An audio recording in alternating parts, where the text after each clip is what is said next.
The people of the future are going to giggle at us. How is it possible, my friends, that we still have religion in the world? I mean, seriously, come on.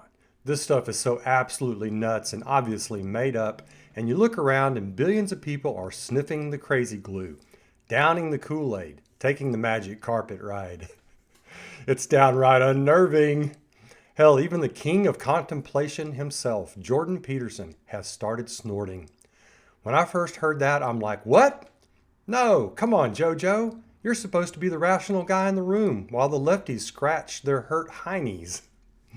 There seems to be some kind of glitch in the human mental matrix, some kind of desire to be obedient, to supplicate, to be a second-rate being behind an alleged greater being, to surrender.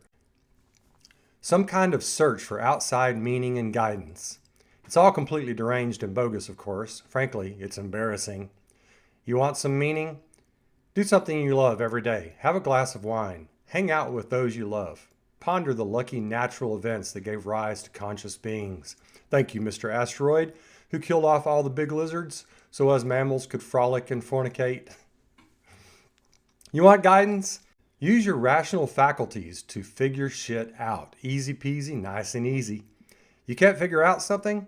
Well, fuck it. Move on to something you can figure out. Mr. Candy's never been of the religious stripe, but his parents sent him and his brother to a Baptist fire-breathing tabernacle in North Texas for a year when he was about 12, so Mommy and Daddy could do the dirty at home in blissful Sunday peace.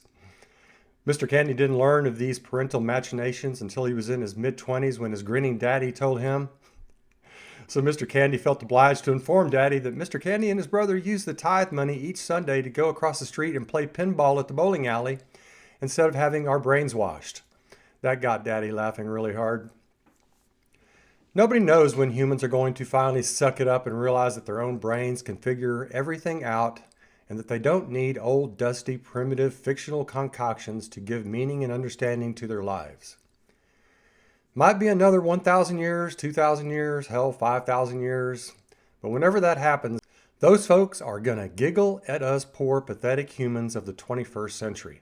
And they're going to lump us in with the primitives of the last 4,000 years, who've also aligned themselves with the bizarre cults of Buddhism, Judaism, Islam, Christianity, Zoroastrianism, Wiccanism, Scientology, Mormonism, Hinduism, etc. Yep, we're going to be lumped in with all of the primitive drivel of the centuries, and the future folks are going to call it the Age of Mysticism, something like that. If that don't embarrass you, well then, you're one of them religious mystics. It embarrasses Mr. Candy. He wants to shout to the future folks, hey there, look over here. You see me? I'm Mr. Candy. I'm not one of them. I'm rational. I played pinball with my bro instead of mingling with the crazies for Jesus. Us tiny humans with the giant brain cavities have figured out some seriously good shit in the last 400 years. Evolution, gravity, DNA. There were the stuff of exploded stars, the age of the universe, the speed of light, quantum shit, that Madonna will never stop touring. We're some pretty freaking awesome animals as humans. Ain't it about time we realized that and sloughed off the vestigial mysticism and go on with our rational lives?